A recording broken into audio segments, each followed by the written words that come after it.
Hello student, welcome to our Mastura classes. आज मैं आपके लिए लेकर आई हूँ NCERT class 7th science chapter 18। जो हमारा चैप्टर 18 है वो क्या है? अपशिष्ट जल की कहानी।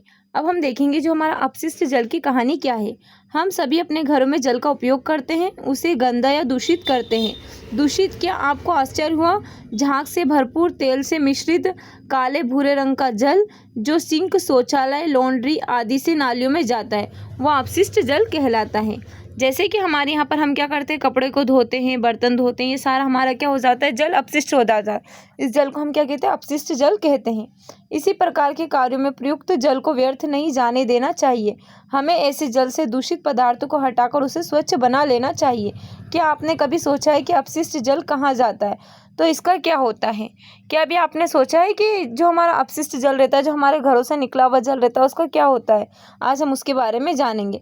जल हमारी जीवन रेखा है।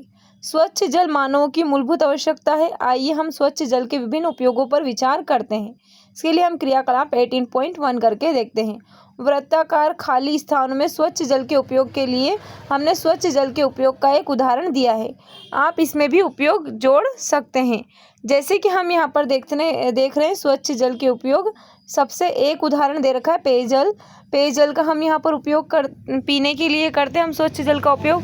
और किस लिए करते हैं? हम कपड़े की धुलाई, बर्तन धोने के लिए ये हम कपड़े का ये स्वच्छ जल का उपयोग करते हैं। अब हम देखते हैं दुर्भाग्य से उपयोग के लिए उपयुक्त स्वच्छ जल सभी को उपलब्ध नहीं है। एक रिपोर्ट के अनुसार 1 अरब से अधिक व्यक्तियों को सुरक्षित पेयजल उपलब्ध नहीं है। इसके कारण विश्व की जनसंख्या का बहुत बड़ा भाग जल संबंधित रोगों से पीड़ित रहा है और मृत्यु का ग्रास भी होता जा रहा है। जैसा कि आपने अध्याय 16 में पढ़ा था, कई क्षेत्रों में महिलाओं और बालिकाओं को स्वच्छ जल लाने के लिए कई किलोमीटर तक पैदल चलना पड़ता है। क्या यह मानव की गरिमा के लिए गंभीर समस्या नहीं है? आपने अध्याय 16 में जनसंख्या वृद्धि, प्रदूषण, औद्योगिक विकास, कुप्रबंधन और अन्य कारकों के कारण अलवण ताजे जल की आपूर्ति में बढ़ती कमी के बारे में पढ़ा था। स्थिति की गंभीरता को समझते हुए विश्व जल दिवस 22 मार्च 2005 को संयुक्त राष्ट्र की जनरल असेंबली ने 2005 से 2015 की अवधि को जीवन के लिए जल पर कार्य के लिए अंतर्राष्ट्रीय दशक के रूप में घोषित किया है। इस दशक में किए जाने वाले सभी प्रयासों का उद्देश्य उन व्यक्तियों की जनसंख्या को घटाकर आधा करना है जिन्हें सुरक्षित पेयजल उपलब्ध नहीं है। जैसे कि अभी हमने देखा था, कई सारे लोग ऐसे हैं जिनको पेयजल के लिए सुरक्षित जल उपलब्ध नहीं है। तो ये इसका क्या उद्देश्य है कि क्या करेंगे?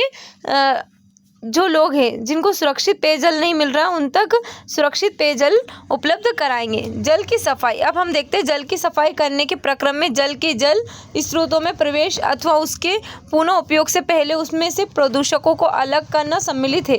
अपशिष्ट जल के उपचार का यह प्रक्रम सामान्य रूप से वाहित मल उपचार कहलाता है।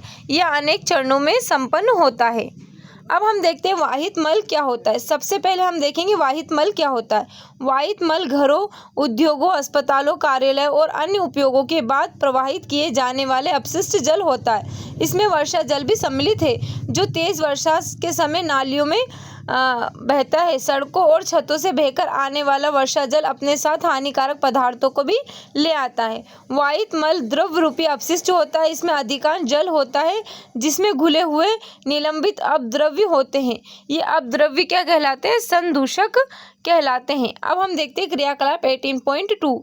अपने घर के आसपास, विद्यालय अथवा सड़क पर किसी खुली नाली को देखिए और उसमें बहने वाले वाहित जल का निरीक्षण कीजिए।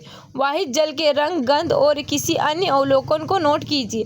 अपने मित्रों और शिक्षक शिक्षिका से इस पर चर्चा कीजिए और इस प्रकार प्राप्त जानकारी को सारणी में लिखिए। अब हम जानते हैं कि वाहित मल एक जटिल मिश्रण होता है जिसमें निलंबित ठोस, कार्बनिक और अकार्बनिक अशुद्धियां, पोषक तत्व, मृत जीवियों, रोगवाहक जीवाणु और अन्य सूक्ष्मजीव होते हैं।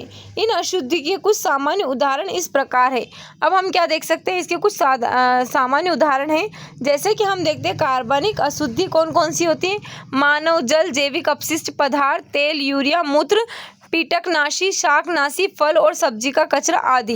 अकार्बनिक अशुद्धियाँ नाइट्रेट, फॉस्फेट धातुएं, फास्फोरस और नाइट्रोजन युक्त पदार्थ, हैजा, टाइफाइड आदि रोग उत्पन्न करने वाले हैं। अब हम देखते हैं ये क्या है, सारे जीवाणु के द्वारा होते हैं।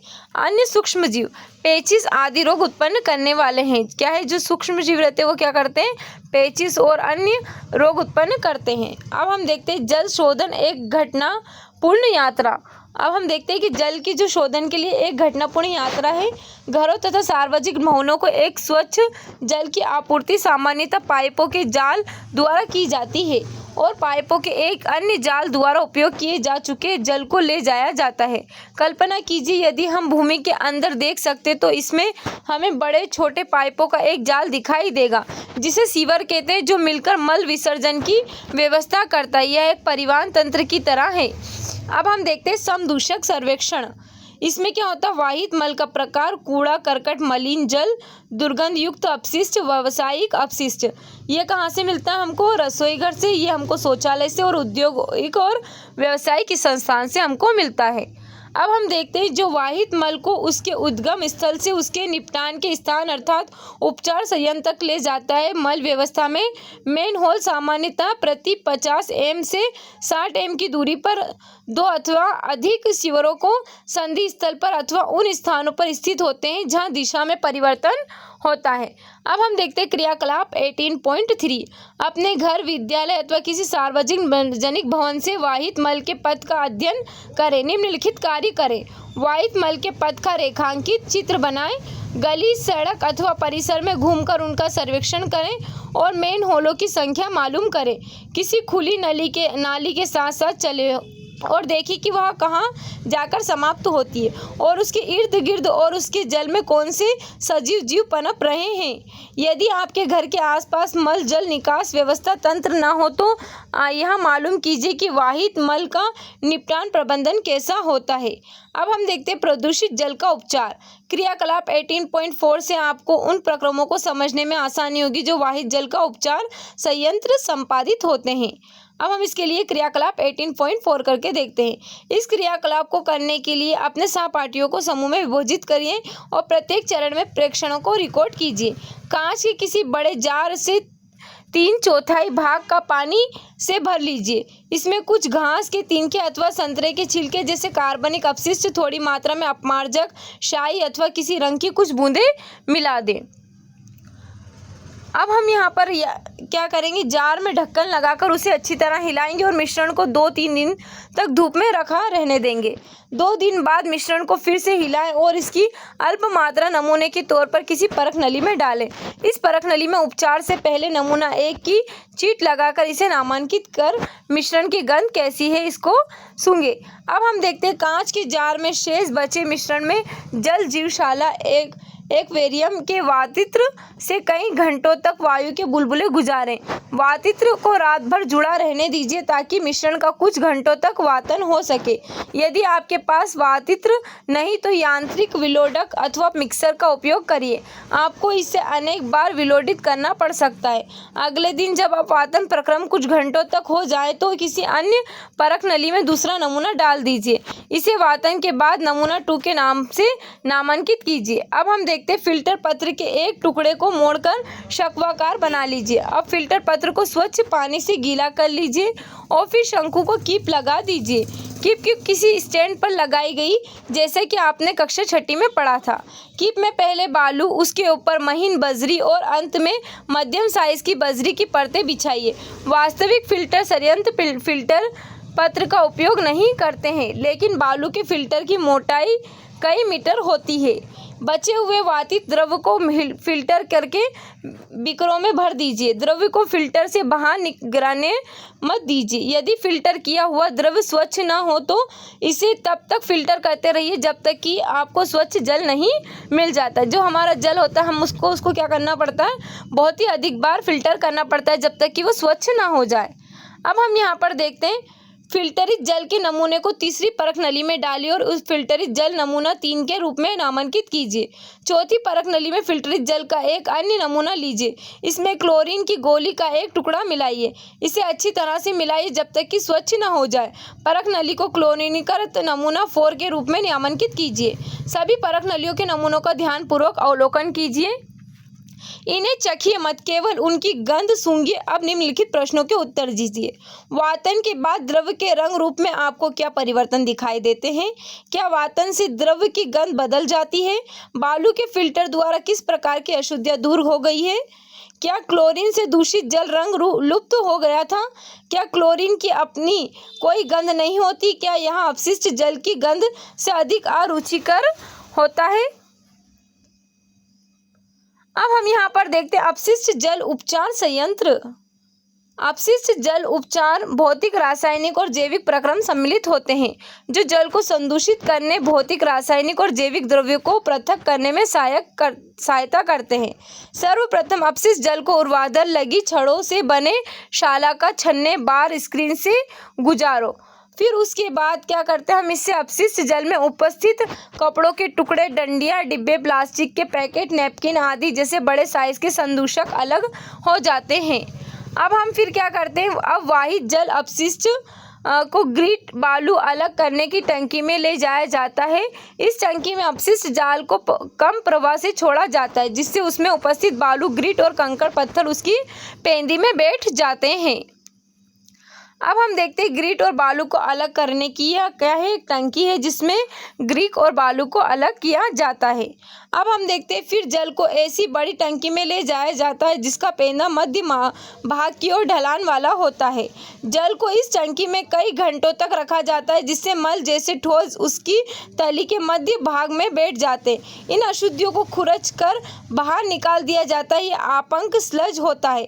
अपशिष्ट जल में तैरने वाले तेल, ग्रीस जैसी अशुद्धियों को हटाने के लिए अपमथृत स्कीमर का उपयोग किया जाता है। इस प्रकार साफ किया गया जल निर्मलीकृत जल कहलाता है। अब हम यहाँ पर देखते हैं कई घंटों के पश्चात आपको यहाँ क्या दिखाई देगा, एक पृथक टंकी में स्थानांतरित किया जाता है जहाँ यह अवयव जीवाणु द्वारा अपघटित हो जाता है। इस प्रक्रम में उत्पन्न होने वाले बायोगैस, जैव गैस का उपयोग ईंधन के रूप में अथवा विद्युत उत्पादन के लिए किया जाता है। निर्मलीकृत जल में पंप वायु को गुजारा जाता है, जिससे उसमें वायवीय जीवाणुओं की वृद्धि होती है। ये जीवाणु क्या करते हैं, निर्मलीकृत जल में अभी भी बचे हुए मानव अपशिष्ट पदार्थों को खाद्य अपशिष्ट, साबुन और अन्य अवांछित पदार्थों का उपभोग कर लेते हैं। अब हम यहाँ देखते हैं कई घंटों के पश्चात जल में निलंबित सूक्ष्मजीव टंकी की पेंदी में सक्रियत अपंक के रूप में बैठ जाते हैं। अब शीर्ष भाग से जल को निकाल दिया जाता है। सक्रियत अपंक लगभग 97% जल है। जल को बालू बिछाकर बनाए शुष्कन तलों अथवा मशीनों द्वारा हटा दिया जाता है। शुष्क अपंक का उपयोग खाद के रूप में किया जाता है, जिससे कार्बनिक पदार्थ और पोषक तत्व पुनः मृदा में वापस चले जाते हैं। उपचारित जल में अल्प मात्रा में कार्बनिक पदार्थ और निलंबित तत्व होते हैं। इसे समुद्र, नदी अथवा भूमि में विसर्जित कर दिया जाता है। प्राकृतिक प्रक्रम इसे और अधिक स्वच्छ कर देते हैं। कभी कभी जल को वितरित करने में निर्मुक्त करने से पहले उसे क्लोरीन अथवा ओजोन जैसे रसायनों से रोगाणु रहित कर लेना आवश्यक होता है। अब हम आगे देखते हैं, क्या आप जानते हैं यहाँ सुझाव दिया गया है कि हमें वाहित मल संयंत्रों के चारों ओर यूकेलिप्टस के वृक्ष लगाने चाहिए। ये वृक्ष समस्त अतिरिक्त अपशिष्ट जल को अवशोषित कर लेते हैं और वायुमंडल में शुद्ध जल वाष्प को निर्मुक्त करते हैं। अब हम देखते हैं जागरूक नागरिक बने। अपशिष्ट पदार्थों की उत्पत्ति मानव की प्राकृतिक एवं सामाजिक क्रियाकलापों का परिणाम है, परंतु हम अपशिष्ट पदार्थों की मात्रा तथा उनकी विविधता को सीमित अवश्य कर सकते हैं। हम प्रिय कूड़े कचरे से उठने वाली दुर्गंध से परेशानी का अनुभव करते हैं। खुली नालियों का दृश्य घृणित लगता है। वर्षा काल में स्थिति और भी भयावह हो जाती है, जब नालियाँ उमड़ने लगती है और उनका कचरा सड़कों पर फैल जाता है। हमें कीचड़ से भरी सड़कों से अपना मार्ग ढूंढना पड़ता है। ये परिस्थिति अत्यंत अस्वास्थ्यकर एवं रोगकारक हो सकती है। सड़कों पर बिखरे कचरे, अपशिष्ट पदार्थों को रोगवाहक मच्छर, मक्खियां तथा अन्य कीट पनपने लगते हैं। एक जागरूक नागरिक के ताने आपका कर्तव्य है कि आप नगरपालिका अथवा ग्राम पंचायत को इन विषम परिस्थितियों के बारे में आगाह करें तथा उनसे यथोचित कदम उठाने के लिए आग्रह करें। यदि किसी घर से निकलने वाला वाहित जल पास पड़ोस में गंदगी फैला रहा हो तो आप उनसे अन्य नागरिकों के स्वास्थ्य के प्रति संवेदनशील होने का निवेदन करें। जैसे कि हमारे पड़ोसी लोग अगर हमारी नाली में कचरा वगैरह डाल रहे हैं तो हम उनसे निवेदन कर सकते हैं। अच्छी गृह एवं व्यवस्था बनाए रखने की प्रक्रिया। अपशिष्ट पदार्थों एवं प्रदूषकों को उनके स्रोत पर ही कम करने अथवा हटा देने की एक विधि इस बात के प्रति सचेत रहना है कि आप नालियों में किस प्रकार के पदार्थ बहा रहे हैं। खाना पकाने के तेल और वसाओं को नली में नहीं बहाना चाहिए। ये पाइपों में कठोर पदार्थों की परत जमाकर उन्हें अवरुद्ध कर सकते हैं। खुली नाली में वसा मृदा के रंध्रों को बंद कर देती है, जिससे उसकी जल को फिल्टर करने की प्रभाविता कम हो जाती है। तेल और वसाओं को कूड़ेदान में ही फेंकें। पेंट, विलायक, कीटनाशक, मोटर तेल, औषधियाँ आदि रसायन उन सूक्ष्म जीवों को मार सकते हैं जो जल के शुद्धिकरण में सहायक होते हैं, इसलिए इन्हें नाली में मत बहाइए। प्रयुक्त चाय की पत्ती, बचे हुए ठोस खाद्य पदार्थ, मृदु खिलौने, रुई, सैनिटरी टॉवेल आदि को भी कूड़ेदान में ही फेंका जाना चाहिए। ये नालियों को अवरुद्ध कर देते। ऐसे अपशिष्ट ऑक्सीजन को मुक्त प्रवाह नहीं होने देते, जिससे निम्नीकरण का क्रम बाधित होता है। अब हम देखते हैं स्वच्छता और रोग। अब हम स्वच्छता और रोग के बारे में बात करेंगे। स्वच्छता की कमी और संदूषित पेयजल अनेक रोगों का कारण बनते। आइए हम अपने देश की स्थिति पर चर्चा करते। हमारी जनसंख्या का एक बड़ा भाग आज भी मल एवं व्यवस्था की सुविधाओं से वंचित है। ऐसे व्यक्ति मल विसर्जन के लिए कहाँ जाते हैं? हमारी जनसंख्या का बहुत बड़ा भाग खुले स्थानों, नदी के किनारों, रेल की पटरियों, खेतों और अनेक बार सीधे जल स्रोतों में ही मल त्याग करते हैं। अनुपचारित मानव। अब हम देखते हैं अनुपचारित मानव। मल स्वास्थ्य संकट का एक कारक है, जिससे जल और मृदा का प्रदूषण हो सकता है। सतह पर उपलब्ध जल और भौम जल दोनों मानव मल से प्रदूषित हो जाते हैं। भौम जल कुओं, ट्यूबवेल, नलकूपों, झरनों और अनेक नदियों के लिए जल का स्रोत है, जैसा कि आपने अध्याय 16 में पढ़ा था। अतः अनुपचारित मानव मल जल जनित रोगों का सबसे सुगम पथ बन जाता है। अब हम यहाँ पर देखते हैं, इनमें हैजा, टाइफाइड, पोलियो, मेनिंजाइटिस, हेपेटाइटिस, पेचिस जैसे रोग सम्मिलित है। जैसे कि अगर हम मल को खुले में और अगर किसी नदी वगैरह के पास या नदी में पानी में अगर हम मल विसर्जन करते हैं तो क्या होता है, इससे हमें कई सारे रोगों का सामना करना पड़ सकता है। वाहित मल निपटान की वैकल्पिक व्यवस्था है। स्वच्छता की स्थिति सुधारने के लिए कम लागत के यथास्थान वाहित मल निपटान तंत्रों को बढ़ावा दिया जा रहा है। इसके कुछ उदाहरण है सेप्टिक टैंक, रासायनिक शौचालय, कंपोस्टिंग पीट आदि का उपयोग है।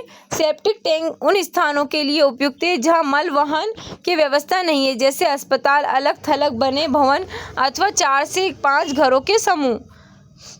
अब हम देखते हैं यहाँ पर कुछ संगठन मानव अपशिष्ट के स्वच्छता पूर्वक निपटान की तकनीकी सुविधाएं प्रदान करते हैं। इन शौचालयों में अपमार्जन की आवश्यकता नहीं होती है।